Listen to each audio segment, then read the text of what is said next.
Viniendo Jesús a la región de Cesarea de Filipo, preguntó a sus discípulos, diciendo: ¿quién dicen los hombres que es el Hijo del Hombre? Léalo conmigo. Ellos dijeron: unos Juan el Bautista, otros Elías y otros Jeremías o alguno de los profetas. Él les dijo: ¿y vosotros quién decís que soy? Tome su lugar. Dígale ahí a su vecino, su vecina: para ti, ¿quién es Jesús? Miren, este es un pasaje, aunque muy conocido, creo que es súper relevante para la vida de cada uno de los que estamos aquí y de la humanidad en general. Cuando vinimos al camino del Señor, tuvo que estar obviamente ese camino entrelazado con nuestras emociones, nuestras experiencias. Quizás alguien está aquí porque tuvo alguna situación difícil en su vida, o simplemente alguien te compartió por uno u otro motivo. De alguna otra forma estamos aquí porque algo tuvo que haber sucedido. Pero es común que nos pregunten, este asunto de acercarse a Dios, de creer en Dios, pues sí está de alguna manera matizado por las necesidades que tenemos, que a veces nos apremian y nos acercamos porque no hallamos la puerta. Pero escuchamos allá afuera que hay muchas corrientes de pensamientos. Hay quienes dicen, pues ellos están buscando a Dios porque a lo mejor pues son de mente débil, ¿no? Pero realmente Dios no existe. Es común que escuchemos eso. O aquellos que dicen que profesan una fe, no, para mí, por mi experiencia, Dios tiene que ver con la corriente musulmán, quizás con la hindú, con Buda, y cada quien tiene una idea acerca de ese Dios o ese ser superior. Vas a los alcohólicos anónimos, vas con el grupo Al-Anon y ellos dicen que para poder acercarse a una limpieza del alcoholismo o adicción tienen que aceptar un ser superior. Y bueno, lo entendemos, pero es importante que si vamos a enfocarnos en Jesús como Dios, mínimo tenemos que tener en cuenta si realmente Él tiene un peso histórico. Y créanme que es común que nos critican porque nosotros agarramos evangelios que hablan de Jesús, ¿cierto o falso?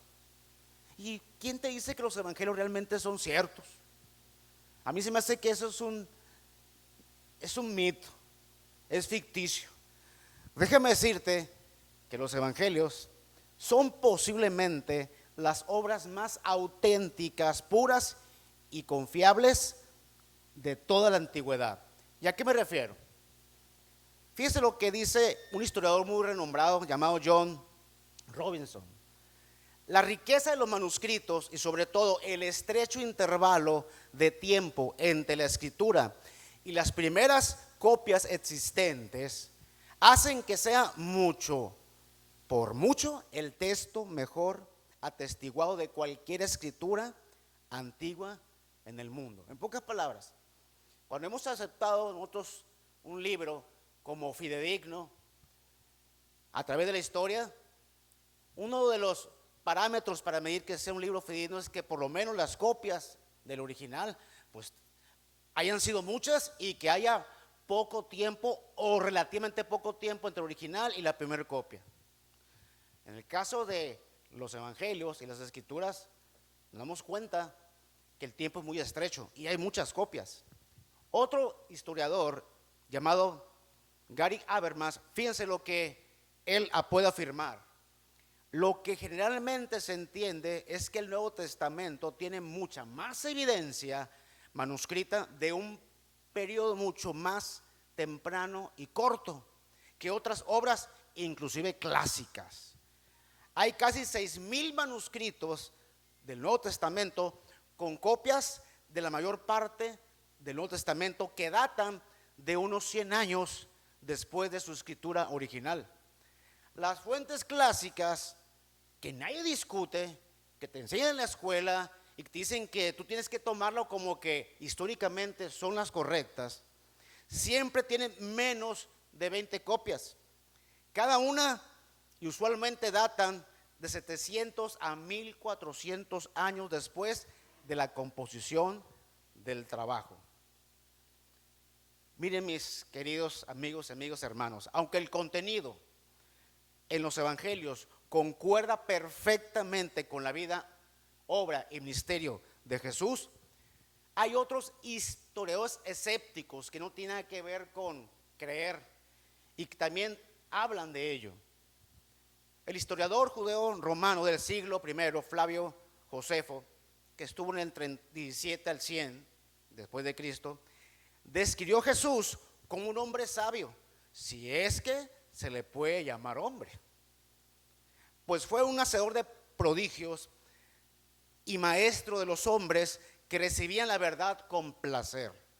Atrajo a muchos judíos y gentiles, y Pilato, a su gestión de nuestros principales hombres, lo condenó a la cruz. Y fíjense lo que dice: los que le seguían no dejaron de hacerlo, y se les apareció al tercer día, según los profetas divinos habían predicho esta y otras 10,000 cosas maravillosas concernientes a él.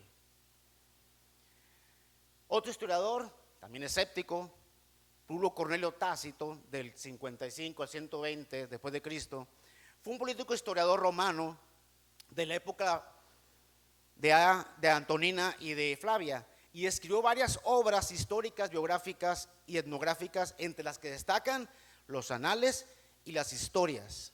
Tácito describe en sus anales del 115 al 117 después de Cristo que un tal Christus, de quien deriva el nombre de cristianos, que fue condenado a muerte durante el reinado de Tiberio por el procurador Poncio Pilato. Es decir, hay referencia de un Cristo histórico. De entrada, si tú y yo vamos a tomar la fe en Jesús, mínimo tiene que ser un Cristo real histórico. ¿Cierto o falso, mi hermano? Existe un consenso prácticamente universal entre los estudiosos sobre que Jesús existió históricamente, es decir, que existió como una figura histórica, y que los episodios representados en los evangelios se pueden confirmar como eventos históricos en contraposición al mito, la leyenda o ficción.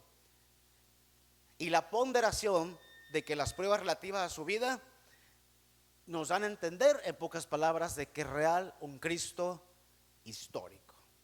Sin embargo, mis hermanos, independientemente de la crucial importancia que reviste esta verdad de la existencia del Jesús histórico, aquí Jesús lo que quería es que sus discípulos, aunque estuvieran palpando al Cristo físicamente, el núcleo más reservado y privilegiado que tenía la gente con la que más convivía, sus discípulos amados, lo que el Señor quería era saber qué pensaban ellos acerca de Él. Y en esta hora Dios nos hace la misma pregunta. Jesús nos vuelve a preguntar: ¿y para ti quién soy yo?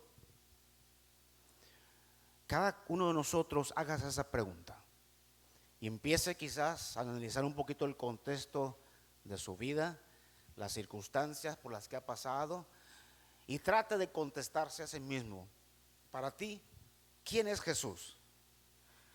Déjame decirte que Jesús había tenido mucho tiempo conviviendo con sus discípulos. Este pasaje que acabamos de leer prácticamente hace 6 meses de que Cristo pasara por su tiempo más difícil de crucifixión. Había convivido prácticamente 3 años con ellos. Y claro que era importantísimo para el Señor Jesús saber qué es lo que pensaba. Primero, la pregunta que hace el público en general, la gente allá afuera, para la gente quién es el Hijo del Hombre. Llama la atención que se autodenomina el Hijo del Hombre y él evitó de alguna otra manera el tener que ponerse el título de Mesías, aún siéndolo. Pues ¿sabes por qué? Porque sabía que el pueblo de Israel esperaba un Mesías, pero como un político revolucionario, que iba a establecer su imperio, derrocando al imperio romano.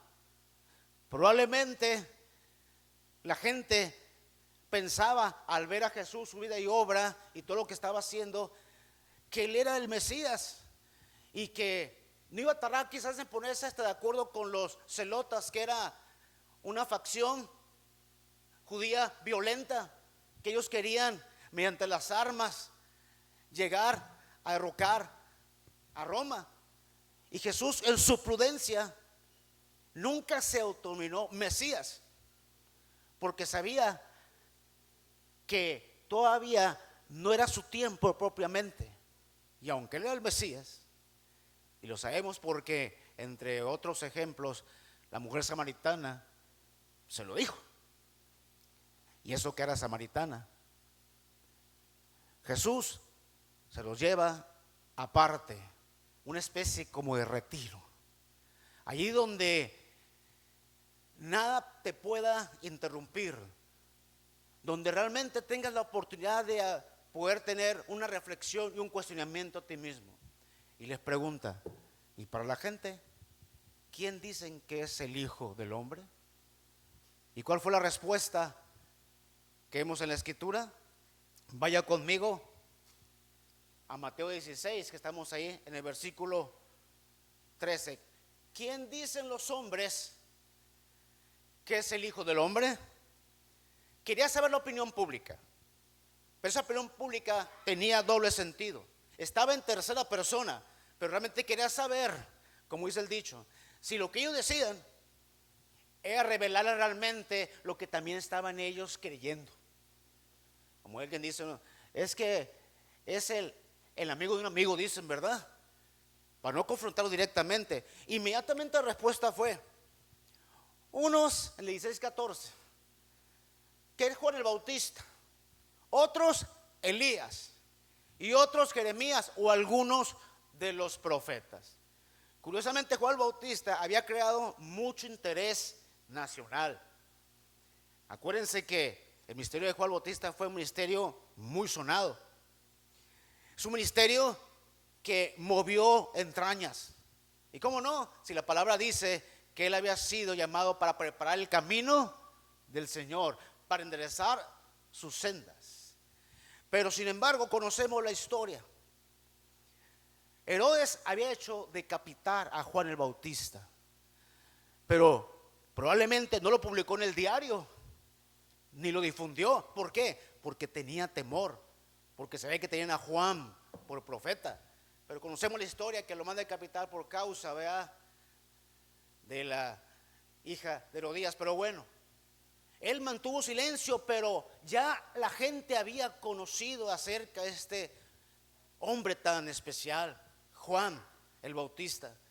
Y de repente, a lo mejor el hecho de que estuviera decapitado y ya no supieran de él, por allá escucharon que alguien hablaba acerca de arrepentidos, el reino de los cielos se ha acercado. Y empezaron a decir, probablemente es Juan el Bautista. Y créeme que la situación estaba tan complicada que leemos en Lucas, en el capítulo 9, versos 7 y 8, lo que mismo Herodes traía consigo. Herodes el tetrarca, y se oyó de todas las cosas que hacía Jesús. Y estaba perplejo, porque decían algunos, Juan ha resucitado de los muertos. Otros, Elías ha aparecido. Y otros, algún profeta de los antiguos ha resucitado. Otros, aún esperando la reaparición de Elías, como estaba prometido en la profecía final del libro de Malaquías, identificaron a Jesús con la llegada de este profeta. Hay un vínculo inevitable, mis hermanos, entre Elías y Juan el Bautista. Si vamos a Mateo capítulo 17, versos 10 al 13, nos damos cuenta que dice, entonces sus discípulos le preguntaron diciendo, ¿por qué pues dicen los escribas que es necesario que Elías venga primero? Respondiendo Jesús les dijo, a la verdad, Elías viene primero y restaurará todas las cosas, mas os digo que Elías ya vino y no le conocieron, sino que hicieron con él todo lo que quisieron. Así también el Hijo del Hombre padecerá de ellos. Entonces los discípulos comprendieron que se hablaba de ¿quién? Juan el Bautista. Ahora, hay que tener cuidado. En Malaquías, en el capítulo 4, versos 5 al 6, dice, aquí yo envío al profeta Elías, antes que venga el día de Jehová grande y terrible. Él hará volver el corazón de los padres hacia los hijos, y el corazón de los hijos a los padres. No sea que yo venga y hiera la tierra con destrucción. La pregunta es, ¿Juan era Elías? No. Quiero que veas lo que el mismo Elías comenta al respecto en Juan, capítulo 1, verso 19 al 21. Él mismo aclara que no es Elías. Ese es el testimonio de Juan cuando los judíos enviaron de Jerusalén sacerdotes y levitas para que le preguntasen, ¿tú quién eres? Le preguntan a Juan el Bautista. Confesó y no negó, sino confesó, yo no soy el Cristo. Y le preguntaron, ¿qué pues? ¿Eres tú Elías? Dijo, no soy. ¿Eres tú el profeta? Y respondió, no. Pero entonces, ¿a qué se refiere Jesús con Elías, hablando en referencia a Juan el Bautista? En Lucas 1:17 tenemos la respuesta. Lucas 1:17. E irá delante de él con el espíritu, ¿cómo dice? Con el espíritu y poder de Elías, para hacer volver los corazones de los padres a los hijos y de los rebeldes a la prudencia de los justos, para preparar el Señor un pueblo bien dispuestos. En pocas palabras, si ellos hubieran aceptado al Mesías en su primera venida, pudiéramos decir que Juan estaba prácticamente representando a Elías en toda su extensión. Pero no, era el poder de Elías. Pero en la segunda venida, que es otro tema, ¿verdad? Ya vendrá precisamente el cumplimiento de Malaquías. Y otros decían, bueno, suena como algunos de los profetas, entre ellos Jeremías. Curiosamente Jeremías tiene un mensaje de amonestación, y Cristo también su mensaje era de amonestación. El mensaje que Jeremías tiene que transmitir de parte del Señor no es un mensaje fácil, es un mensaje impopular, consecuencia precisamente de la situación de crisis que vivía el pueblo. Por eso también lo confundían. Y si vamos a Jeremías 5:21, te vas a dar cuenta que el mensaje tiene que ver con la actitud del pueblo, que dice, ahora pueblo necio y sin corazón, que tiene ojos, que dice, y no ve, tiene oídos y no oye. Y Jesús también, que decía, dice, Jerusalén, Jerusalén, que dice, matas y apedreas a los profetas y a los que te son enviados. ¿Cuántas veces que dice? Quise como la gallina y no quisiste, porque son de duro ¿qué? Corazón. Por eso también en su mensaje crean que a lo mejor era Jeremías. Lo cierto es, mi hermano, que con esto están dando a entender que tenía a Jesús simplemente como un profeta. Pero bien, la pregunta ahora sí, para los discípulos. La pregunta tenía ya la intención de que ellos dijeran de cuenta propia quién era Jesús. Y les pregunta, ¿y para ustedes quién dicen que soy? Y me encanta cómo Jesús dice, que soy. Para ustedes, ¿qué soy? Uno puede decir, ¿por qué no dijo quién soy? Yo empecé a buscar algunas versiones y así es prácticamente, ¿qué soy? Yo no sé para ti quién sea o qué sea Jesús. A lo mejor como te resuelve situaciones es tu proveedor. A lo mejor como te ha sanado es tu sanador. A lo mejor como ha tenido misericordia en tiempos difíciles es tu misericordia. Pero muchas veces hemos acercado nuestra vida a Jesús como nuestro proveedor para que atienda nuestras necesidades. ¿Cierto o falso, mi hermano? Y qué bueno, porque Jesús precisamente hace esto en nuestras vidas. es misericordioso y atiende nuestras necesidades. Pero el hecho que les pregunte para ustedes, ¿qué soy? Yo no sé, pero los discípulos estaban acostumbrados a estar viendo los milagros, los prodigios. Para ellos era el día del pan de cada día. Y cuando hace esta pregunta, todos guardan silencio, pero alguien de repente habla. ¿Quién es el que habló? El apóstol Pedro.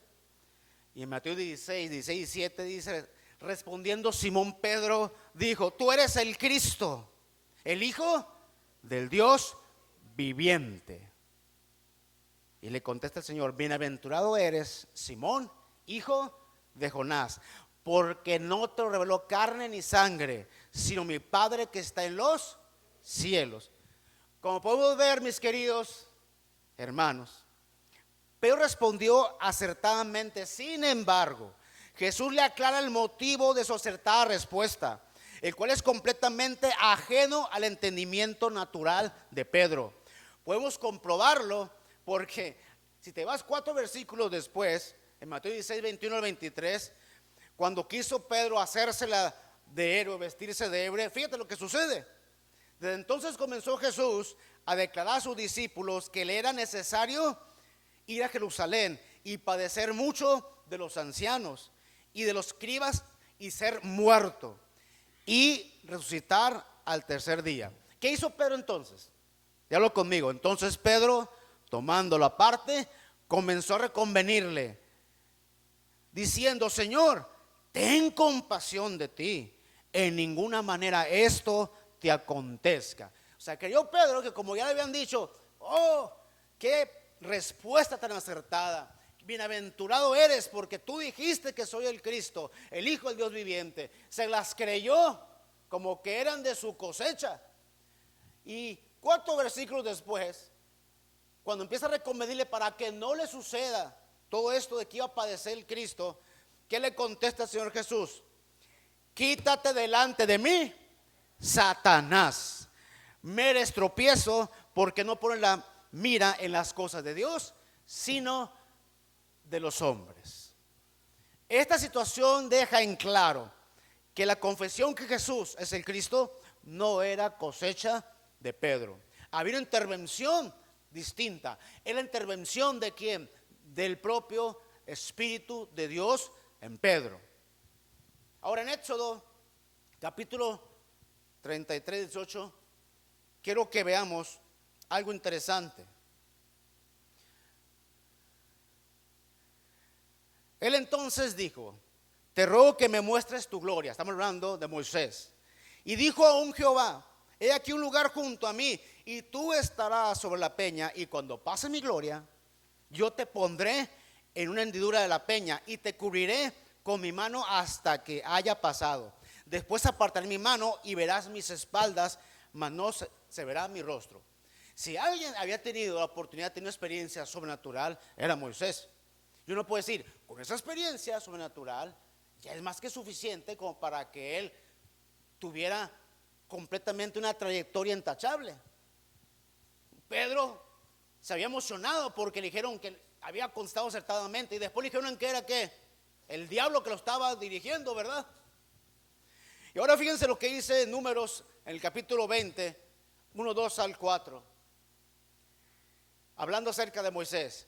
Llegaron los hijos de Israel, toda la congregación, al desierto de Sin en el mes primero, y acampó el pueblo en Cades, y allí murió María, y allí fue sepultada. Y porque no había agua para la congregación, se juntaron contra Moisés y Aarón. ¿Por qué hiciste venir la congregación de Jehová a este desierto? Para que muramos aquí nosotros y nuestras bestias. Y habló Jehová Dios a Moisés diciendo: toma la vara y reúne la congregación, tú y Aarón, tu hermano, y hablad a la peña a vista de ellos, y ella dará su agua.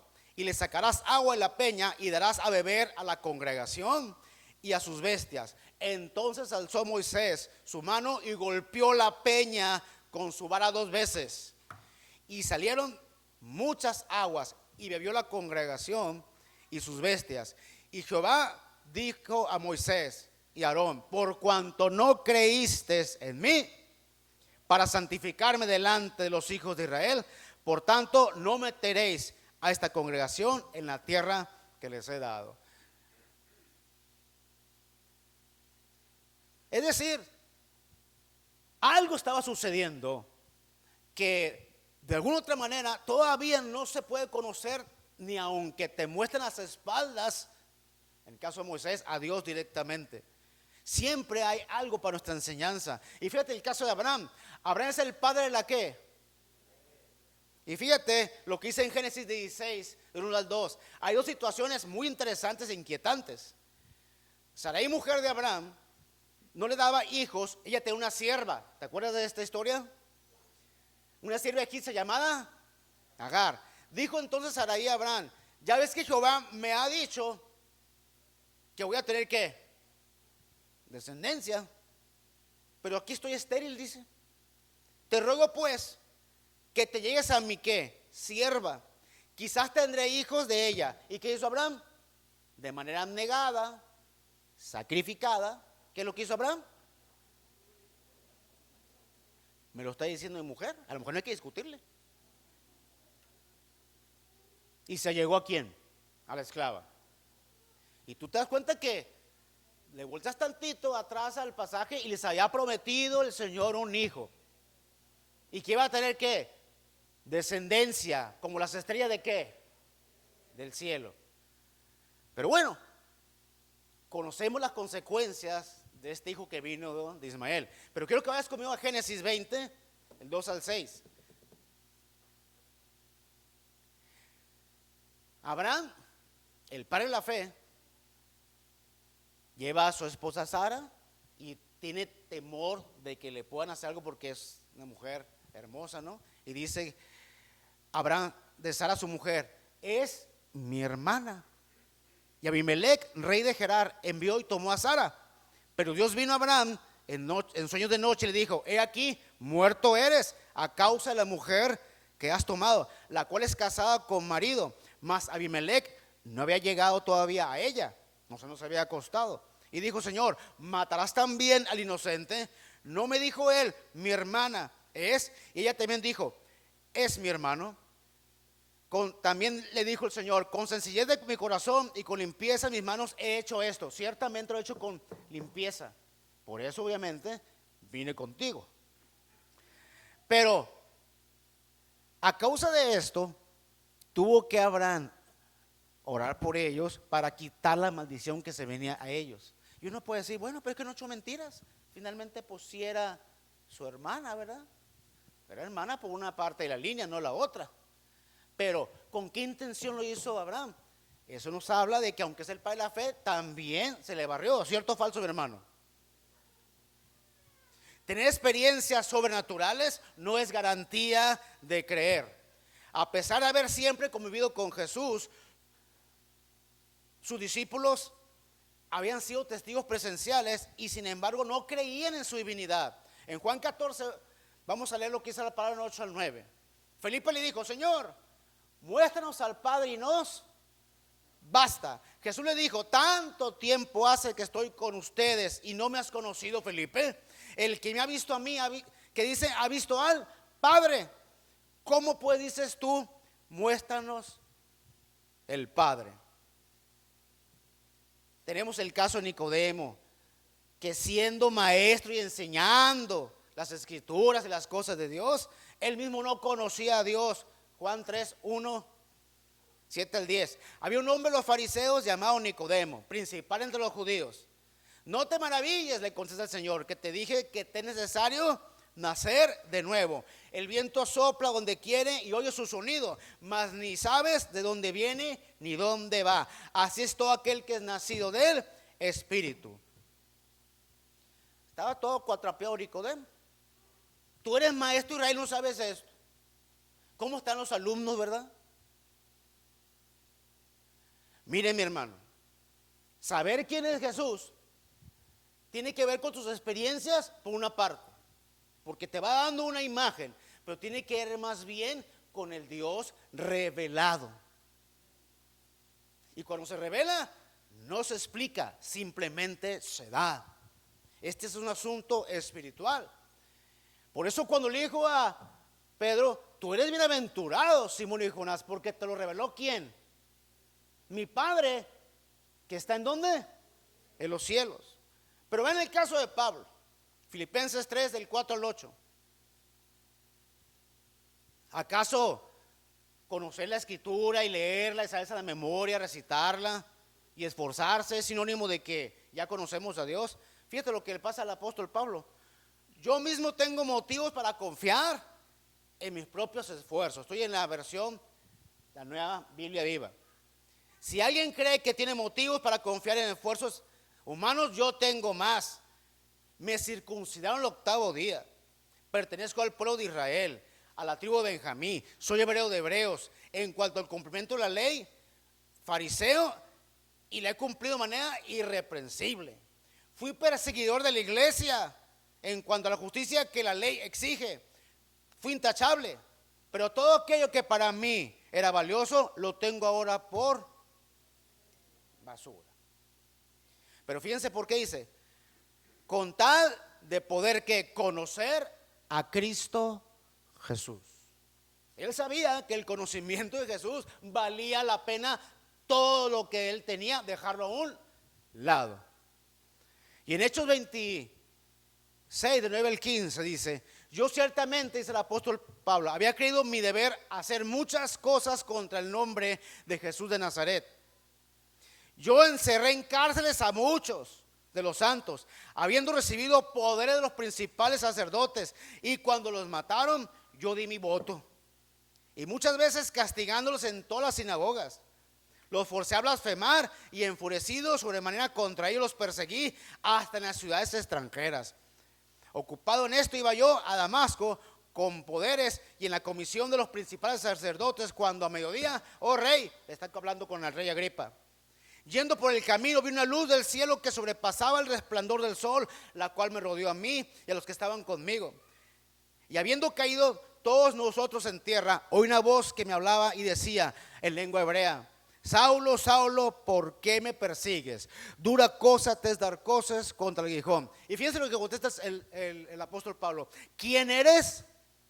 Señor. O sea, se sabía la escritura de memoria y todo el rollo que leímos ahorita, y sin embargo no conocía quién. ¿Quién eres? Jesús. No es garantía, que bueno que te la sepa de memoria, ¿verdad? Ojalá supieran la Biblia de memoria, pero no es garantía para conocer a quién. A Cristo. 1 Corintios capítulo 2 del 7 al 9. Dice el apóstol Pablo respecto al ministerio de conocer a Cristo. Hablamos sabiduría de Dios en misterio, la sabiduría oculta, la cual Dios predestinó antes de los siglos para nuestra gloria. Antes bien, como está escrito, cosas, léalo conmigo, que ojo no vio, ni oído oyó, ni han subido a corazón de hombre, son las que Dios ha preparado para los que le aman.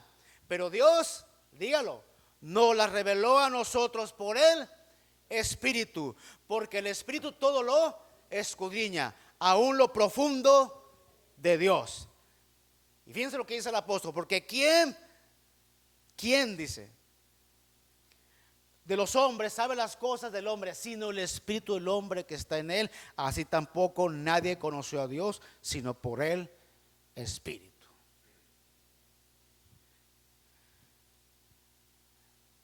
Ya vamos a terminar, pero quiero llevarlos a algo que creo que va a ser para nosotros muy importante. Fíjense que cuando pienso en el caso de Felipe, regresando otra vez, me pongo a pensar que en el caso de Felipe le tuvo que decir el Señor: tanto tiempo que he estado con ustedes y no me conocen. Pero no significa que los iba a él como a regañar. Allá en el siguiente versículo más adelante, en el 14 del 15 al 18, fíjense lo que dice: ustedes me aman, obedecerán mis mandamientos, y yo le pediré al Padre y él les enviará otro consolador para que esté siempre con ustedes. Él es el Espíritu de verdad. El mundo no lo puede recibir porque no lo ve ni le conoce. Pero ustedes sí lo conocen porque vive con ustedes y estará en ustedes. No los voy a dejar huérfanos. Volveré a estar con ustedes. En aquel día ustedes se darán cuenta de que yo estoy en mi Padre. Lo que ahorita no entienden y que me preguntan, muéstranos al Padre y nos basta. Allá en ese momento sabrán. Pero cuando venga el Espíritu de Dios y se los dé a revelar, sabrán que yo estoy en mi Padre y que ustedes están en mí y yo en ustedes. Les digo todo esto ahora que todavía estoy con ustedes, pero el Consolador, el Espíritu Santo, vendrá en mi nombre, porque el Padre lo enviará y Él les enseñará todas las cosas y les recordará todo lo que les he dicho. Por eso le dijo Nicodemo, no te sorprendas que te dije que es necesario volver a nacer, porque este asunto es que nacer de agua y del Espíritu. ¿Cuántos están conmigo? Es mucho material, ¿verdad? Fíjense lo que dice en Juan capítulo 20 del 26 al 29. Creo que ya conocen esto. Dice, Jesús había resucitado y estaban las puertas cerradas y los discípulos temerosos. Se presentó una vez, pero no estaba Tomás. 8 días pasaron y ya estaba Tomás, porque dijo, no, yo no voy a creer. Yo hasta que yo meta mi dedo en las heridas voy a creer. Ya le habían dicho, vino el maestro, estuvo con nosotros. No, no creo eso. Llegó Jesús, estando las puertas cerradas, y se puso en medio y les dijo, pasa a vosotros. Luego dijo Tomás, pon aquí tu dedo y mira mis manos. Acerca tu mano y métela en mi costado. No seas incrédulo, sino creyente. Entonces Tomás respondió y le dijo, Señor mío y Dios mío. Jesús le dijo, porque me has visto, Tomás, creíste. Léalo conmigo. Bienaventurados los que no vieron y creyeron. Ah, qué fácil, hermano Claudio. Se escucha muy fácil. ¿Cómo es posible esto? ¿Cómo puedo ser bienaventurado por creer y no ver? Bueno, en Hebreos 11, uno tiene la respuesta. Dice que es pues la fe, la certeza de lo que se espera y la convicción de lo que no se ve. Y obviamente dice, porque sin fe es imposible ¿qué? Agradar a Dios. Es necesario que el que se acerca a Él crea que le hay.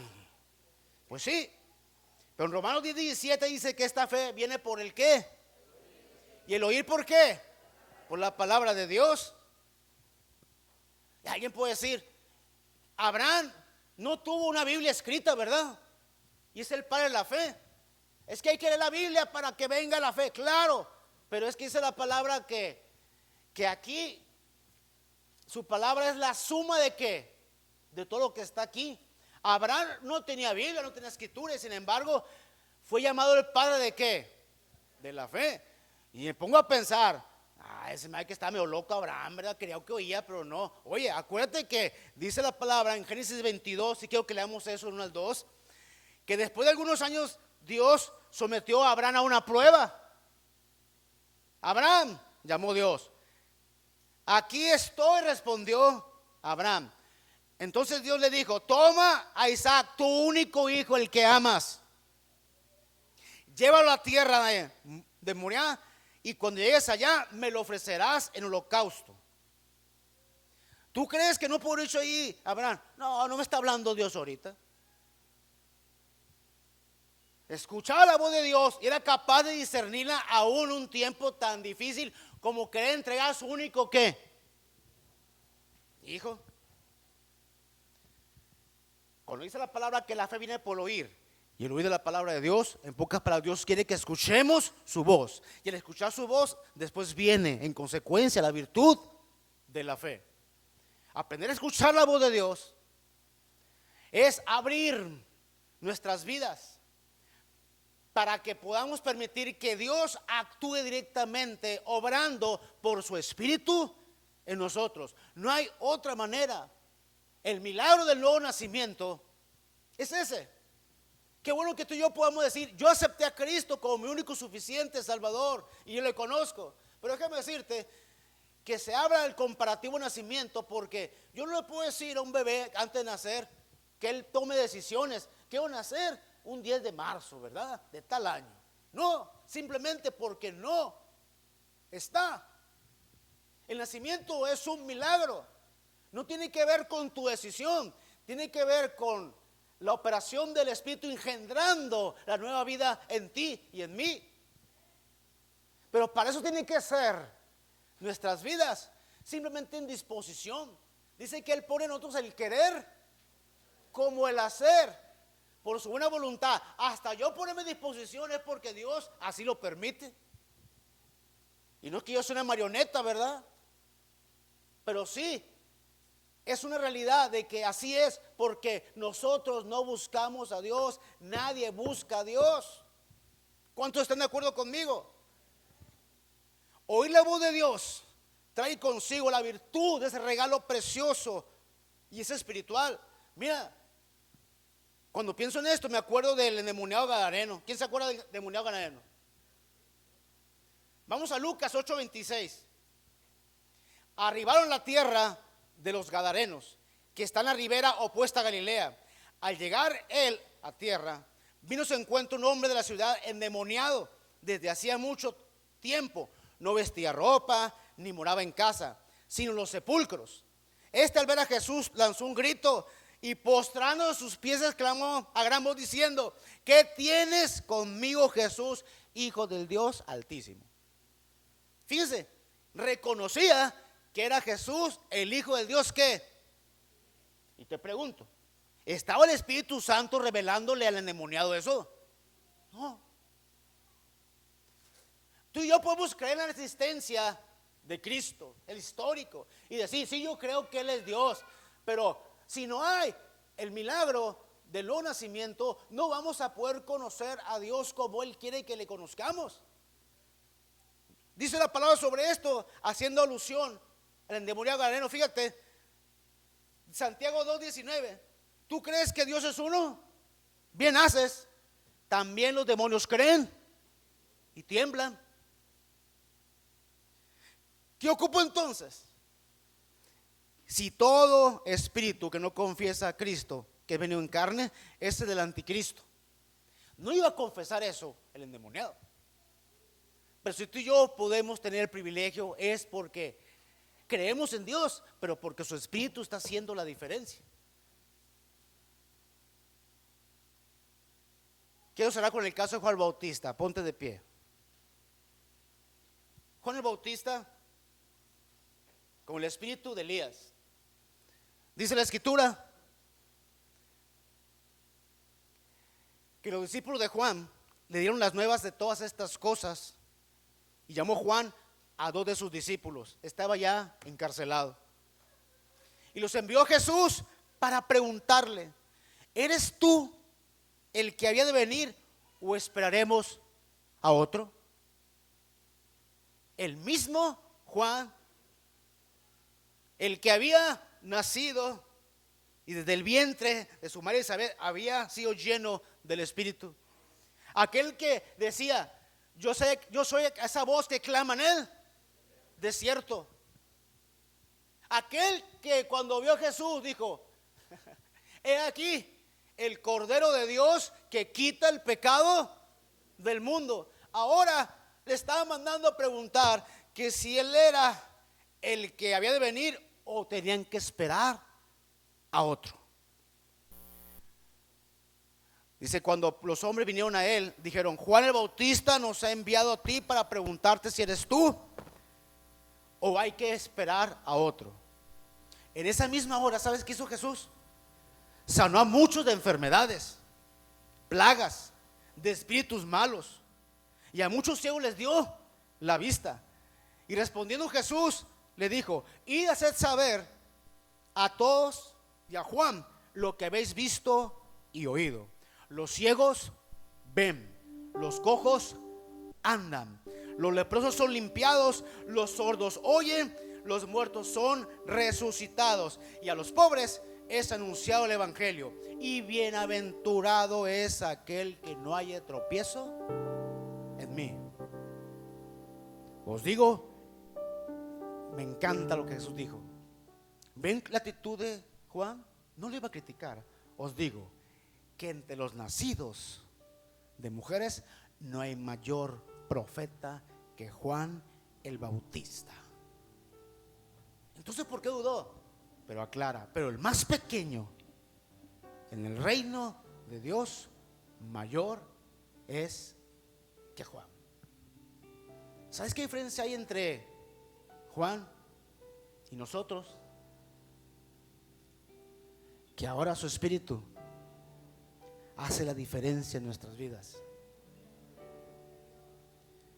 Así que si estás viviendo situaciones bien difíciles, si sientes que no encuentras la salida, si crees que algo no te satisface, dice: Señor, creo que no he conocido al Dios que realmente debo conocer. Esta es la voluntad del Padre, que te conozcan a ti, al único Dios verdadero, y a su Hijo Jesucristo, quien has enviado. No importa que estés batallando, no importa que no haya la puerta, y a veces piensas en los grandes hombres de la fe, y luego piensas en Juan el Bautista, y dices: wow. Y luego dices: pues ¿qué haré yo si él mismo, que había señalado a Cristo como el Cordero de Dios, que hablaba con poder, ahí estaba claudicando y diciendo: ¿serás tú o esperamos a otro? Pero Jesús lo honró, dijo: no hay otro de la ciudad de mujer mayor profeta que Juan. Pero déjenme aclararles, hay un antes de Cristo y un después de Cristo. Ahora dice, desde los días de Juan, el cielo sufre violencia. Hay un parteaguas y los violentos lo arrebatan. Ahora, no importa que sientas que no hayas la puerta y que creas que estás a punto de claudicar, tú estás ahora en la era después de, donde Dios le ha placido y complacido derramar de su espíritu.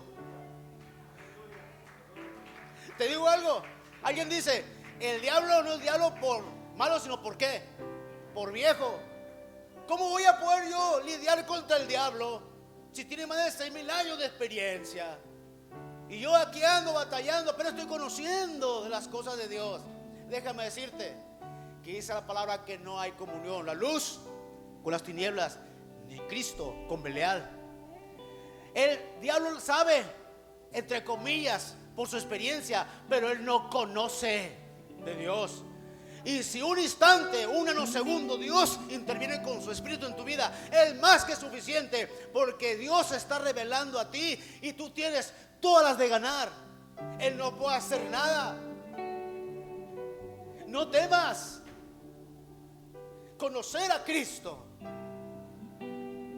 va más allá de su historia, va más allá de nuestras experiencias, que le agradecemos a Dios cuántas cosas ha hecho a favor nuestro en su misericordia.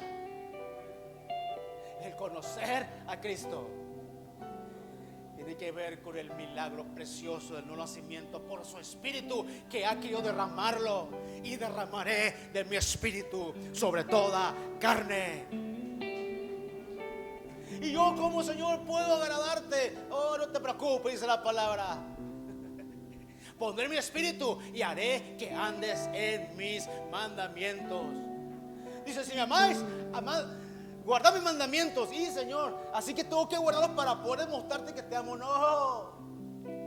Lo que estoy diciendo, que tú vas a guardar mis mandamientos, porque yo lo voy a hacer por ti. Por eso no llaman la puerta a los judíos. Ay, qué difícil es cargar esta cruz para poder alcanzar la gracia de Dios. Pero Jesús le dijo: no, ustedes simplemente aprendan de mí, que soy manso y humilde de corazón. Déjense llevar. Aprendan de mí, que soy manso y humilde de corazón, dice. Porque déjenme decirles que mi yugo es fácil y ligera mi carga. Vengan a mí, ya no estén cargando, queriendo ser. Somos porque Dios operó el nacimiento de nuestras vidas. No somos cristianos por lo que hacemos. Muchos así andan batallando. Quiero alcanzar, ser cristiano, me voy a portar bien, voy a hacer aquello, lo otro, y empezamos a regarla y creemos que Dios es el policía cósmico que nos está señalando. Ya no lo hiciste, Claudio. No es así la cosa. No es así la cosa. Simplemente vengan a mí, dice, que están cargados, trabajados, que no saben cómo acercarse. Vengan a mí, yo los haré descansar. Déjeme que opere en ustedes, que lo haga. Simplemente abandónate en mis manos. Yo sé que a veces pensamos que no podemos.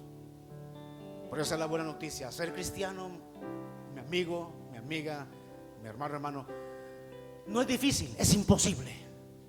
Y esa es la buena noticia.